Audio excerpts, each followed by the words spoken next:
Hey, and welcome back to the challenge. I'm here today with Stacy and also with Ollie. So for today's video, you're going to want to have a strap. You could either use one of these bands, like a TheraBand, or you could use an actual strap. Either one will work. For today's work, I kind of prefer the TheraBand, but it's not a requirement. A strap or a belt will work as well. And then also a block too. So today's work is going to be more of like a workshop style, and I want to go over some common misalignments in some of the postures and also some important actions that you should be doing in your body. So when we talk about having an advanced practice, in my opinion, when I first started yoga, and I think Stacy might agree with this, I was like really interested in like doing all the poses. I was like, if you are an advanced yoga practitioner, you can do all the poses and you could do the really hard poses. And I thought like, oh, if someone's doing a handstand, that means they're an advanced yoga practitioner. Then what I learned is that has nothing to do with being advanced at yoga. It's more about what's going on in your body, the mind-body connection, and being able to find a sophistication in your practice, but more importantly, the mind-body connection. So today we're going to be going over that and how when you ask your body to do something, you're actually able to do it. Anybody could just like shove themselves recklessly into shapes, but actually being able to connect what's happening with your breath, your mind, and your body all at the same time, I think to us that would be more advanced yoga practice. Okay, so let's begin finding Tadasana, mountain pose. So lie down onto your back. Oh, jeez. Lie down on your back and Supta Baddha Konasana at first. Little review here. Soles of the feet together, knees wide apart. Ollie, come here. Run away. They can't see her lower back. All right, so with your hands at your side, just take a moment to open up on your mat. Close your eyes. Draw your focus in. And pay attention to the sensation of stretch that you're feeling in your legs and in your hips. So let the sensation take you inward. Then also start to feel your breath. So when our chest and our shoulders are really tight, we have this type of breathing where we kind of like heave and push the chest up to breathe and like push the rib cage forward to breathe. Instead, I want you to start to soften across your chest and soften across the front of the bottom ribs, the front of your diaphragm. And see if you could breathe more into the sticky stuff in your back ribs and in your side ribs.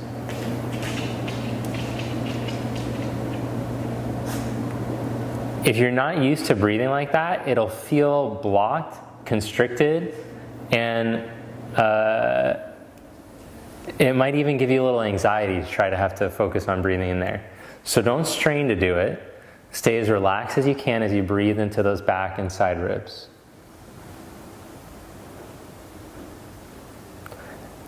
And then as the breath moves in, feel the breath come all the way up through the side ribs, all the way up into the armpits. And then go out. And also notice right now that you have a curve in your lower back. So whatever, if you could assign an amount of curve, it doesn't have to make any sense. Like you could say like 1 inch, I don't know, whatever it is, just make a guesstimate of what it is on both sides. And then see if the two sides could even out. So we all have one side that curves more than the other. Okay, now maintaining your lower back curve without it flattening or exaggerating, bring your knees together and one leg at a time stretch your legs out along the floor. All right, then turn your thighs inward until your knees point straight up to the ceiling. Your thighs aren't turned out at all. And all of your toes, they should point straight up to the ceiling when you do that. Then start to release the thigh bones down as if I put weights on your thighs. Let them release down. and stretch through your heels. Then when you do that, when you release the thighs down, you might feel that the lower back curve gets exaggerated. So at the same time, take the very tip of the tail and elongate it towards your heels until the lower back feels like it comes back to its neutral curve again, whatever that number was that you assigned to it. Okay, nice. Now drive through your left heel and then bring your right leg up into tabletop position without changing the left leg or the spine. And change sides. Stretch the right leg out. Bring the left leg up into table. So the down leg, that's like the leg in any of your standing poses. It's like your back leg. So we want to be able to educate this leg to stay in its neutral position, to stay nice and long, and to keep the stretch of the spine through the leg, the Tadasana quality through the back leg or the down leg right now, whatever this top leg is doing. Then slide the top leg back out. Find Tadasana again. Feel that your chest is open, but you're not pinching your shoulder blades towards each other, so that the back ribs are open. You're as broad as you can be across the top of your shoulder blades and across your chest. And then take your arms straight up to the ceiling. Okay, now it's here where that strap is going to come into play. So, I should have told you to do this before, I'm sorry. You have a loop with the strap. Shit, sorry. Have the strap about shoulder distance apart, which you can measure it by taking your fingers in and then go like center shoulder to center shoulder with your fingers, like so. Okay. Then this strap goes right above right at your forearms. Okay. So the first action I want you to do is to kind of press out into the strap, and then make sure that your spine feels long again. The press out shouldn't tense up your neck at all. Just like your lower back, your neck has an arch away from the floor, and you don't want to try to flatten that. So the chin is parallel to like the ceiling. As you start to press out into the strap, feel your collarbones broaden and the tops of the blades, and then slowly start to reach your arms back. But you'll feel at the top of the lower back curve, where your bottom ribs are, back bottom ribs are, they'll want to lift up with your arms. Don't let them. Keep spreading and breathe. Draw your inhalation into those ribs. Let them spread and open as if they're going to spread into the floor. And then bring your arms back up. Keep the work through your legs. So it's just as important what the legs are doing. Do the legs get dull, tamasic? They tend to. So keep some activity through the legs as you slowly start to reach your arms back, as if the feet were pressing into a wall. Then open up those back ribs with your inhalation as the arms start to reach back. Keep the press out feeling. And then bring your arms back up. Good. One more time. Slowly reach your arms back. Keep the back bottom ribs broad. Don't let the front ribs tip up. Keep them aimed down.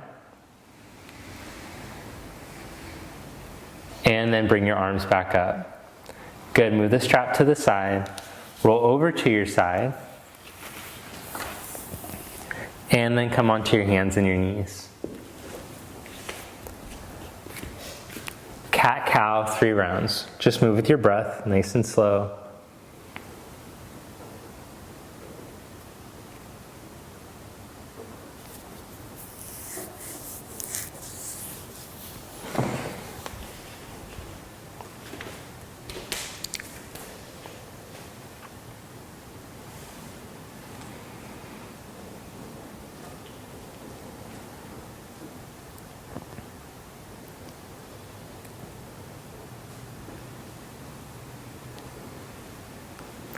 Then come into neutral, and let's play with that mountain pose leg again. Stretch your right leg back behind you, but then press the big toe down into the floor, the toe mound, and then work this back leg just like the Tadasana leg when you're on your back. So the knee is pointing straight down, all 4 corners of the knee, the pelvis is level, and the lower back is long as is the neck. Then send your left arm forward, but practice the same rib action that you practice when you're on your back. Now see if you can lift your back leg up an inch without the thigh turning out. So like I can't tell you how often I see like people swinging the leg out, but turning the thigh and like letting the hips go with it. So we want to, that's fine, but we want to be able to stabilize and maintain mountain as well. So that's what we're working on when we do this. Then lower your hand and your knee. And without the hips twisting, stretch your left leg back. Press the big toe down, feel the pelvis in neutral. Then take your right arm forward. And then lift your back leg up just an inch. Keep the knee pointing straight down, pinky toe pointing down. And lower your hand and your knee. Then stretch back into downward dog.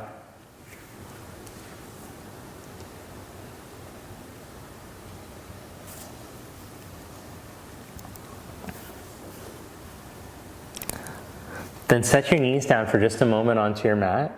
And I want you to just on this one, watch how slow Stacy goes in the down dog so she can try to work the arms just like she did with the strap. Whenever you're ready, Stacy, go ahead. So this is important. Stacy's super flexible, but she moves almost like she's creating resistance in her body. She's going slow so that she can feel that work in her arms. Because if she goes too quick, she'll just borrow from someplace in her spine.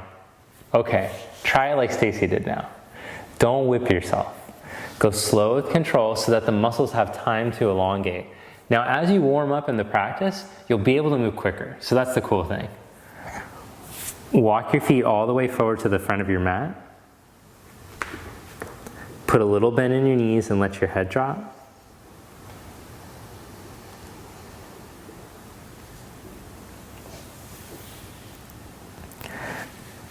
Then slowly roll yourself up to stand. Good, stand in mountain. So just like when you had your back on the floor a moment ago, your 10 toes pointing ahead, the knees pointing straight ahead, feel your thighs. They're in the neutral position so that it feels like the pelvis isn't tipped forward or tipped back. It's as tall as it can be balanced up on top of the thigh bones. Then with your shoulders, you don't want to like squeeze your back muscles in order to open your chest. Instead, think of the tops of the collarbones and the tops of the shoulder blades like I'm spreading all this tissue out for you here into the shoulders. Now, if when you come to yoga you're more like this, you might have to encourage the collarbones a little more if your posture tends to be like this. But if you already have good posture, you don't want to squeeze and go to the other extreme. So feel the rib cage, it's in its balanced position, it's pointing straight down, broad as you can be, front and backs of the shoulders. And then the head is just floating tall up on top. It's pretty good. All right, then let's practice the arms. Just like, well actually, before we do that, let's just go over the movement of the shoulder blades. So right now, I would say the shoulder blades are on the back. They're not pinched, they're just setting nicely onto the back. Now, I'm gonna have you turn to the side and I'm gonna trace, oh, that'll be good, thank you. Okay. It's getting hot in her. No, we're gonna shoulder blades. All right. So I'm gonna trace her shoulder blade movement with my hands. So she's gonna abduct her arms, take her arms out to the side, and as she does, the shoulder blades move like this, like on a hinge, and they go out to the side. I hope you can see. I'll do it just with this hand. So if I stand right there, that doesn't work.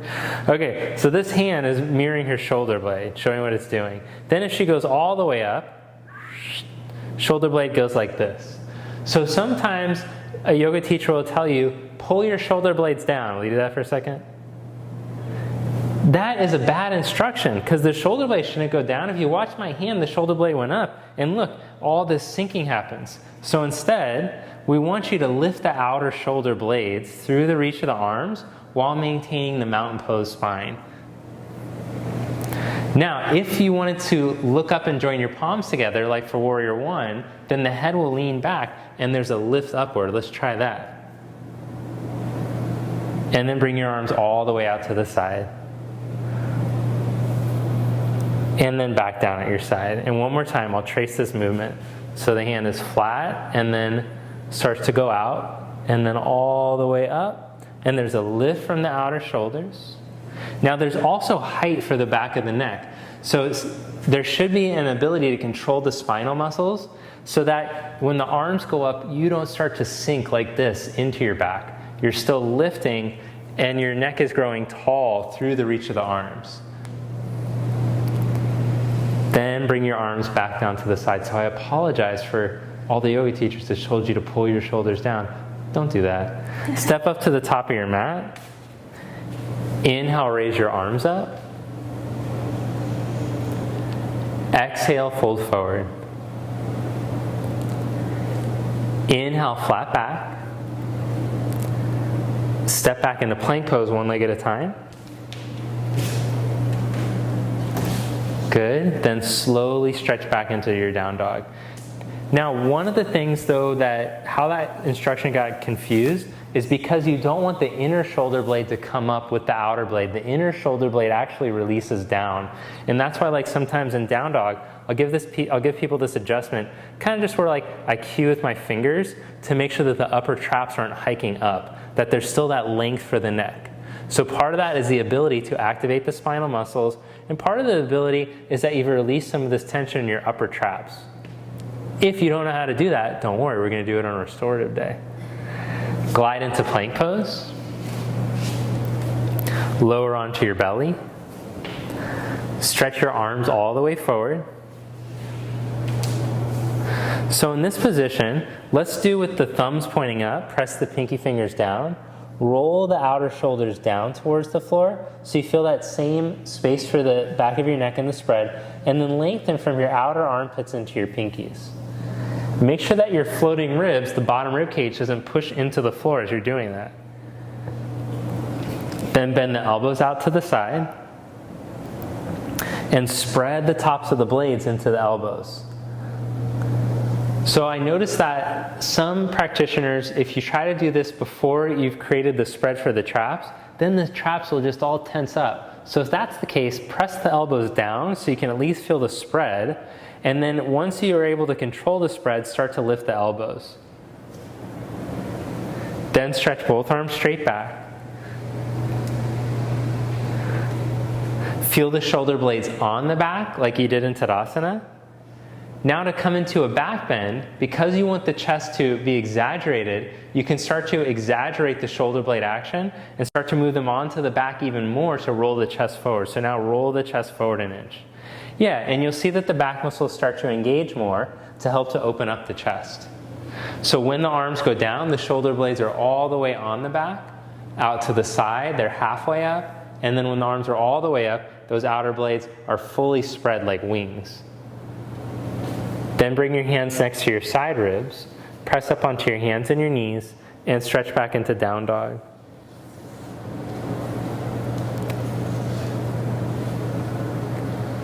Then step your right foot up by your right thumb. Come up onto your fingertips. So try to find this mountain pose line. Lengthen through your back leg. Elongate through the tail, reach to your crown. Then stretch both arms straight back behind you.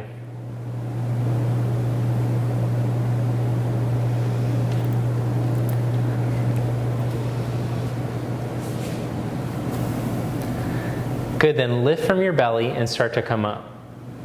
Watch how the front of the pelvis comes up with the body instead of the pelvis hanging onto the thigh. Will you show what that looks like just for a second? Yeah, and then just the upper body coming up. The front of the pelvis has to lift up. So use a little bit of Bandha. Go ahead and lift the front of the pelvis now and show what it looks like. Then she's not sinking into the pose. So again, you can see Stacy's really flexible, but that's not, you don't want to hang into the pose. So in each pose, there's a balance of lift and surrender. There's a balance of heating and cooling, energizing, calming. So if the pelvis is sinking, that's too cooling, that's lazy. Bring the hands back down, step back into plank pose, open your chest, and stretch back into dog. Step your left foot up by your left thumb. Inhale up on your fingertips. Grow the back leg like the mountain pose leg, the tailbone towards the heel, lengthen, then float your arms back behind you.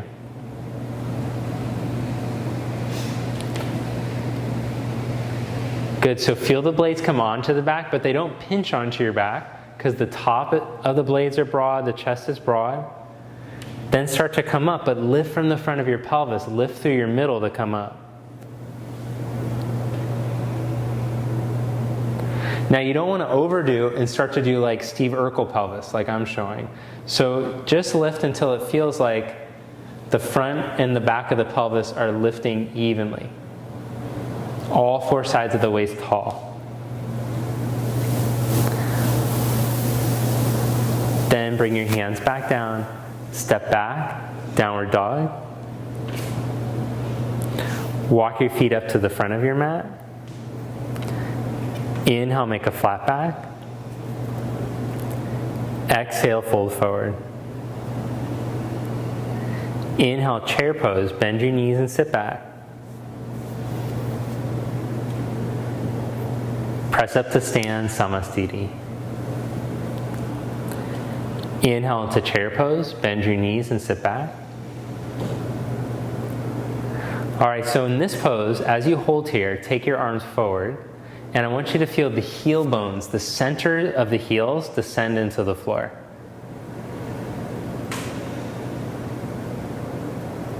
Feel the soles of the feet spread, the toes stretch forward. Then maintain that, stay in your legs, and start to raise your arms up again. Keep the front of your waist deep. Don't let your ribs sink forward. Then fold, Uttanasana.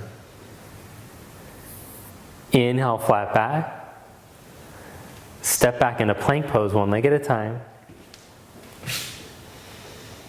Stretch back into dog pose. Feel the rotation of the arms, roll the outer shoulders towards the floor. Then step your right foot up by your right thumb. And set up your back heel for warrior one. All right, so kind of like as a lazy instruction, I'll tell people to kind of like really stretch the outer foot back down into the floor. And so that's not the whole truth, because what happens is people, when they go into this pose, usually the outer foot is light, so like the inner foot is the only thing that wants to ground. So then they'll say like, okay, press your outer foot. But really it's just an instruction to try to get the whole foot more even. So you want to get this feeling like you can feel the whole foot opening up evenly into the floor. Really the best instruction would be the center heel. Reach through the center heel again, just like you did in chair. Feel the sole of the foot spread and the toes stretch. Lengthen straight out through the midline and then come up into warrior one. Lift through the front of the pelvis so there isn't the sinking in the lower back. And then as these outer shoulder blades go up, roll the outer shoulders forward. Feel the spread that comes from the traps when you can access the rotation of the shoulders. When the upper arms roll the other way, then this all crunches in the neck. So find the rotation in the shoulders, lift from the outer blades, bring your hands back down to the mat, step back into plank pose, and stretch back into dog. Step your left foot up by your left thumb. Then set up your back foot. So reach down through the center of the heel. Don't sink onto the inner or outer foot. Then start to elongate your spine, lift your belly, and come up strong through the midline. All four sides of the waist tall. Rotate the shoulders. Press out like you're stretching out into the band. That'll help pec minor to release through the reach of the arms to stretch. Then bring your hands back down. Step back to plank pose. And stretch back into down dog. Then step your right foot, warrior one. Inhale, come up. Fancy footwork now, open up to your side for warrior two. Alrighty. Then straighten your right leg for a moment, and then get even onto this back foot. You're on the center heel, big toe, little toe mound. Then slowly start to bend your right knee without losing the quality of this foot. So your roots will determine the quality of the pose. If you just think about, maybe for example, this plant I have here, If I completely ignore the roots, then the health of this plant will start to deteriorate. So if I want to get this, if I start to notice, oh, these things are dying, this isn't going well, and I just try to water these, that's not going to work so well. I got to get down into the roots. So always we should build our pose from the ground up. So just feel what's happening in the foot. It's a very long-winded explanation just to get you to be on your feet. Feel in the front foot. And then start to work your way up. Make sure the ankles aren't locked, because that'll cut off. Locking the ankles, that's like twisting the roots so that they can't absorb nutrients up.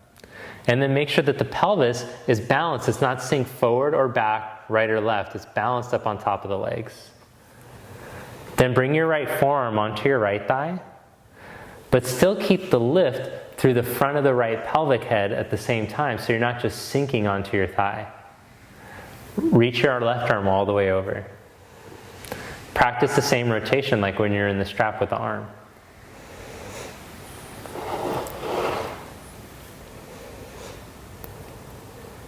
Inhale, come back up to warrior two. Hands to the mat. Step back into down dog. Step your left foot, warrior one. Inhale, come up. Warrior two, open up to your side.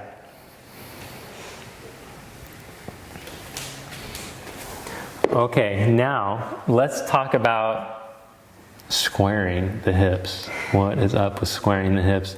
Who the frick was teaching that? Why did you do that to people so bad? Okay, so straighten your left leg. Shame on you. All right, so what's with the squaring of the hips?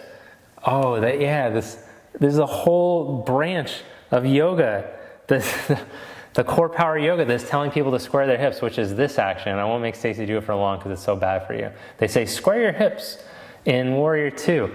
So the hips, the thing about the hips, they're not designed to be, the femur bone won't fit into your hip socket when you turn your hip this way. So instead, you want the hips to turn the same amount that you've angled your back foot. So however many degrees you think it's like, maybe like 5 to 10 degrees, you turn the pelvis along with the front leg until it feels like this femur bone can be received into the pelvis. So it might be, depending on how open your hip is on this leg hip, you might need to angle this back foot in more or less. And it might change over time as you practice. You might become more open. You'll feel the rotational quality, the opening changes. Okay, sorry, his arm's up for forever. Slowly start to bend your knee. Now, as you're bending your knee, don't let your pelvis go along for the ride. Keep the pelvis in this upright quality so you still have like this Tadasana line up through your spine. Slowly. So you can go deeper into the pose by spreading from the groins towards the inner knees, or opening the inner pelvis, like from the bottom of the pelvis, the front of the pelvis, but also make sure that the sacrum, this back portion, opens up through the buttocks into the heels. Then take your forearm onto your thigh and take your right arm all the way over. Now what happened with your back foot? Did you sink onto the inner foot? That's a sign you're going too deep. I often see people put their hand flat on the floor or something because they're very excited. They're like, I want to do all the shapes as hard as I could. I want to be advanced. And they do that, but then they lose the back foot. And so that's just our ego coming into the practice. We think like, if I can put my hand down onto the floor, then I'm really killing it. Then I'm advanced in yoga. But instead, now we know that advanced is being able to move consciously and to have an intention and to stick with it. So the intention to improve our roots and then create more space. And so this is practicing conscious movement. This is the shameless plug now for the conscious movement community, which you need to sign up for. No, okay. Then come back up into warrior two from there. And then go online and sign up for circle the hands to the mat. And step back, plank, downward facing dog, stretch back. Good. Then come into plank pose, and let's find our mountain and our plank. What does that mean? So I mentioned that in the email a few days ago. Then in Chaturanga, we want to be able to find the Tadasana. So if you notice, One of the most common misalignments I see in Tadasana is for the hips to sag and the head to sink out of the line of the spine. Though that's a little too much. That would be ridiculous. Okay, so this is like a very common plank that I see. So instead, the hips have to be elevated so that there's a line from the ankle bone to the outer hip, to the outer shoulder, to the ear. So you're finding this Tadasana line. The tip of the tail reaches to the heels, the bottom ribs are in, the chest is open, as are the tops of the blades. Now I want to be able to maintain this as you shift forward and lower down onto your little block. So medium-sized block, set the pelvis down, and then lower the chest as if there was another block for the chest too. All right, so then you find this mountain pose, sorry, I don't have to worry about, like you put it under your ribs, that works better, bottom ribs. Okay, cool. So once you get that block underneath your bottom ribs, then start to press back through your heels and lift your inner thighs and elongate through the tail. Basically, you're just looking for the mountain pose, what you're feeling on your back. Ankle bone, outer hip, shoulder, ear. Okay, now see if you can lift straight up from that into plank, maintaining the mountain. If you can't lift straight up from the blocks yet, then you shouldn't be lowering into a chaturanga just yet. You should be doing it with your knees down so you can build the upper body strength. So just show the knees down just so you can remember what that is. Yeah, and then hold there and then come back up. So you can just practice with the knees down until the upper body and the core coordinate with each other. What happens, usually there's a disconnect between the core and the upper body. So we're trying to bring that in. Some people, they're very strong in their upper body and they can't even do a chaturanga push-up. Maybe even like bodybuilder guys, they can't do them well just because they developed arms, chest, whatever. Stretch back into down dog. And vice versa. Maybe like you're rad at Pilates, but you never work the arms or something. I don't know. Usually in Pilates, they do work the arms. They want you to connect the two. Then walk your feet forward to the front of your mat. Inhale, make a flat back. Exhale, fold forward. Inhale into chair pose again. Bend your knees and sit back. Press up to stand, Samastiti. Find your Tadasana line. So from your outer ankle to outer hip to outer shoulder to outer ear.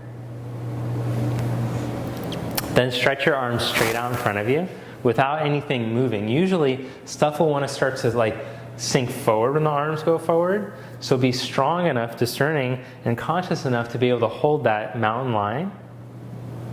Then turn your hands like you're doing a stop sign, and then just bend your elbows into your side body. So this is another way to feel what Chaturanga Dandasana should look like. There's broad width across the blades in the chest. Everything else is just in mountain. So this is a Chaturanga shape, just turned. Raise your arms up and fold forward. Inhale, flat back. Exhale, fold deeper. Good, then bend your knees and lower your buttocks to the floor. Lie down onto your back. Find your neutral lower back. Good, so also when your back is in neutral, the frontal hip bones and the pubic bone will all be on the same plane. If you look, your pubic bone isn't above or below your front hip bones. Now maintain that neutral pelvis and bring your left leg into table. Don't let the hips twist at all. And then change legs, right leg into table without the hips or the middle twisting. Keep it steady like a brick. So this is core 101. Change sides. We want to be able to stabilize and move the legs independently of the spine and the pelvis. Okay, now bring the right leg up to meet the left. And then let me see if you could take your left foot up straight up over your pelvis without still keeping the length in the lower back. And then the right leg up, still keeping the whole spine long. Now until you can perform this shape, your body shouldn't be attempting any inversions yet. This is really important that we have enough opening in the back body, that you've done enough standing poses and forward bends to be able to hold this 90-degree angle, upside down Dandasana. So my teacher would she'd have us show this pose and she'd say, like, if you can't hold this for a minute with your quadriceps engaged, the top of the kneecaps tight and the backs of the knees totally open, then you shouldn't be trying headstands, shoulder stands yet. If you do, you just do the preps and you do modifications, variations. Okay, now the last part of this, let's integrate this whole strap action. Take your arms up, and then if you have the strap handy, this time slide it above your elbows so you can feel your biceps turn into the strap and your triceps turn. So it feels like the bicep and the tricep are even in the band or the strap. Then slowly start to take your arms back until the strap hits you in the face. And then just hold there. Now rotate the biceps into the strap again. So it feels like there's as much bicep as tricep into the strap. Make sure that the back ribs are open, the front ribs are released down, but your lower back is long, as if I'm pulling your tailbone and the crown of the head away from each other. Stretch those legs totally straight as you can. And then reach through all 3 points in the feet, the center heel, big toe, little toe mound. Grow those legs, grow the spine now. And then slowly bring the arms back up. Was it hard? Mm-hmm. It's kind of hard. And release. Really important shape for you to be able to hold. And we're going to start to integrate that more as we should do Shavasana. Yeah, let's do a Shavasana. Relax. Take a minute. There's a lot of information. I'll be quiet now.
Then gently bend your knees and roll to your right side. Press up to seated.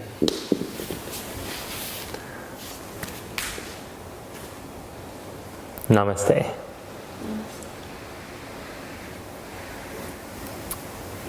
All right, well, thank you so much for watching today. I hope that you appreciated some of the information, that you'll integrate into your practice, and that was helpful. If it was, hit the like button. Let me know if you have any questions about things we went over today as well. Have a great day. See you tomorrow.